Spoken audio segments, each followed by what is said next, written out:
Nimbag nga aldaw iti Domingo mga kabombo, at manen iti baro nga parang iti dito special feature tayo nga driving tips.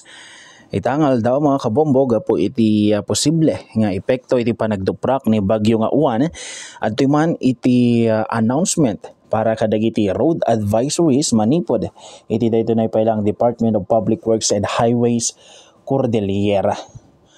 Itata mga kabombo, sigun iti dayto na latest update iti DPWH Cordillera. Dagito na duwa nga national roads located iti daytoy Benguet ket adda dagiti saan nga possible mga kabombo.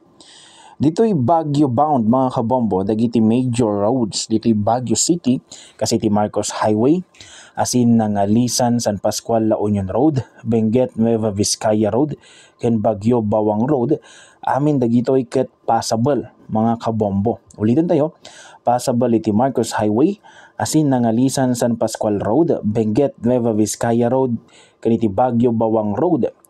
Iti Matcanon Road mga kabombo, iti agdama ket possible pailaan wenno mabalin nga dalanan iti general public ngam daytoy ket strictly limited laeng mga kabombo kadagiti nalalagan nga lugan ngam anytime mga kabombo at daytoy Canon Road ket mabalin nga may pasira. Iti daduma mga kabombo nga kondisyon dayto nay temporary acrow bridge dito nay Camp 2 ket adda iti vertical clearance na nga 2.50 meters mga kabombo no sa dino agin inaya dagiti lugan nga dumaldalyasat iti daytoy temporaryo nga bridge ditoy Camp 2. Dito nay mat entrance lata iti rock shed dito nay pailaeng tuba ket one lane passable daytoy gapo iti saan pay nga na ayos saan pa nga na repair nga dayto nay paset iti bukana iti dayto nay rock shed. Iti mat alternate routes para kada iti heavy vehicles ket syempre dayto nay Marcos Highway nga magna iti Tuba Benguet matlaeng ken iti asin nga Lisan San Pascual Road La Union Boundary Road. Para posible mga kabombo niya nga makapasar iti dayto nay pailaeng heavy traffic iti Baguio Bontoc Road Halsima Highway Pilando Gambang Bacon Benguet. Dayto nay main road mga kabombo ket naka sirra pailata para kadagiti all types of vehicles mga kabombo dito nay pailaeng sumagmamano nga kalsada particular iti Pilando, Gambang, Bacon, Benguet. Iti sabali pa nga update mga kabombo para kadagiti daduma pa nga probinsya dito'y Cordillera. All national roads ken bridges ket passable iti Abra, Apayao, Baguio City, Ifugao, Kalinga ken Mountain Province.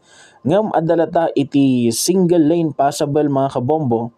Okay, nga po iti limited access iti dayto nay pailaeng kalsada. Iti Apayao mga kabombo, dito na Apayao, Kalanasan, Ilocos Norte Road. Okay, kaya via dito na pailaeng Barangay Eva, Kalanasan, Apayao. Light vehicles only, iti mabalin nga dumalyasat mga kabombo, dito na Bonot Bridge.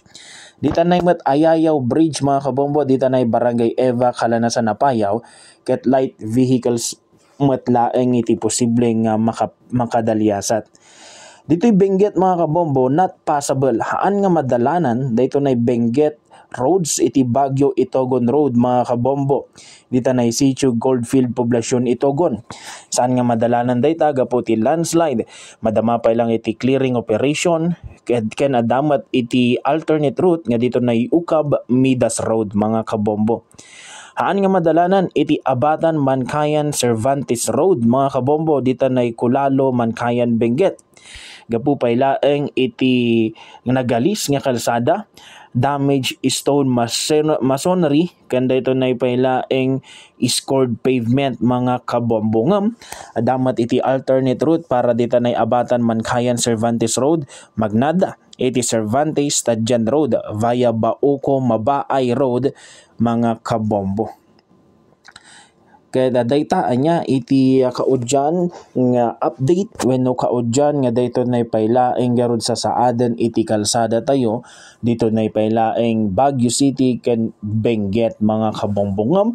Anytime mabalin nga adda iti baro nga advisory iti Department of Public Works and Highways Cordillera para iti dayto nay pailaeng sa saaden iti panawan para kadagiti biyaheros ken para kadagiti drivers tayo mas napasaysayat latta mga kabombo nga liklikan tayo pailaang iti agbiyahe itanga aldaw kad into no bigat aldaw iti Lunes tapno saan tayo nga madisgrasya mga kabombo.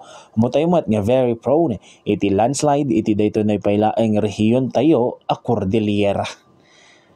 Para garod iti dayti feature segments tayo. Siya ni Bombo Jerwin na kinukan daytoy iti Bombo Radio Philippines, the #1 and most trusted source of news and information basta radyo. Bombo.